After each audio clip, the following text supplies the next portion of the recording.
Hey guys, today I'm going to share with you a very simple, healthy, delicious recipe, which is coconut curry ramen noodles. So more and more ramen spots are popping up because it's so good. It's like the ultimate comfort food, and you can be so creative with ramen noodles. You could do any sort of broth, different meats, veggies, herbs to change it up.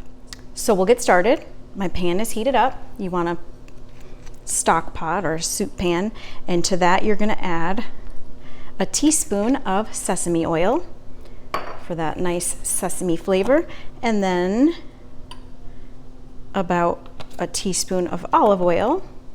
And then we're gonna add, I have 2 cloves of fresh garlic.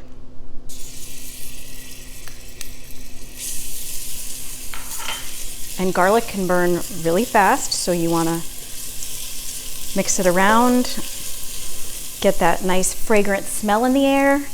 Okay, and then get ready to add your other ingredients.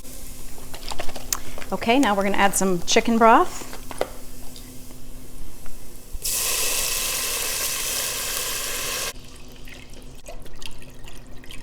So the whole container of broth, and you want to keep your heat up pretty high at this point because we want this to eventually come to a boil. Okay, next is 1 can of coconut milk.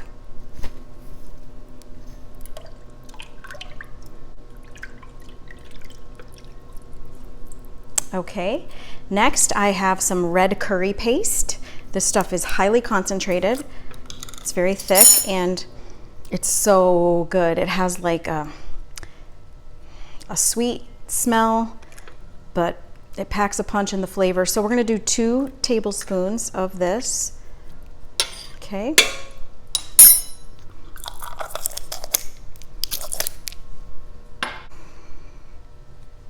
Okay, next I have some minced ginger. I love it when it's already minced. They sell tubes of it, and there's also these jars that you can get, but you can also use fresh ginger where you're gonna peel it and then grate it with a grater. So we're gonna do 1 tablespoon of fresh ginger. We are talking about the best flavors united.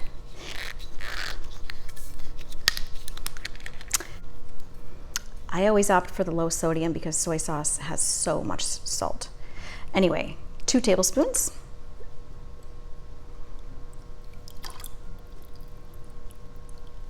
So basically you throw it all in the pot, bring it to a boil, let it simmer for a little bit, and then boom, serve it over some noodles. And like I said, you could add chicken if you want some protein in there. Okay, next is I have a teaspoon of brown sugar because I want to add a little sweetness to it.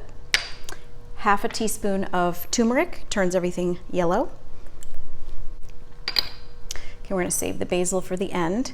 And I've also made some hard-boiled eggs that are going to go over the final dish.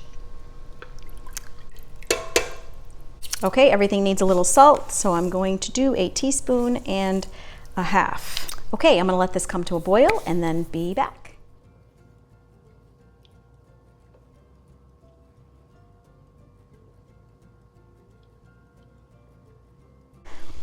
All right, so the broth is lightly boiling, and I've let it just simmer here so these flavors can blend together.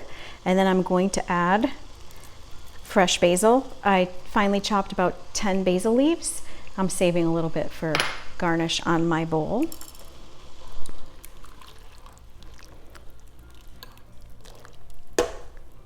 So how simple is this recipe, honestly? Like, you throw it in a pot, bring it to a boil, serve it over noodles.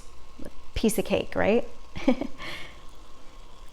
I went ahead and cooked a box of ramen. This is an 8-ounce Japanese style ramen noodles. I like this brand a lot. And so I cooked those. They cook really fast. And I made the hard-boiled eggs. So with the hard-boiled eggs, I boiled them for 7 minutes rather than the typical 10 because you want them you want the yolk a little more juicy, if you will. All right, this is boiling really well, so I'm gonna get the bowl ready and present it. All right, so I've got my fun little ramen noodle bowl from World Market, and you can go ahead and scoop some noodles into the bowl first.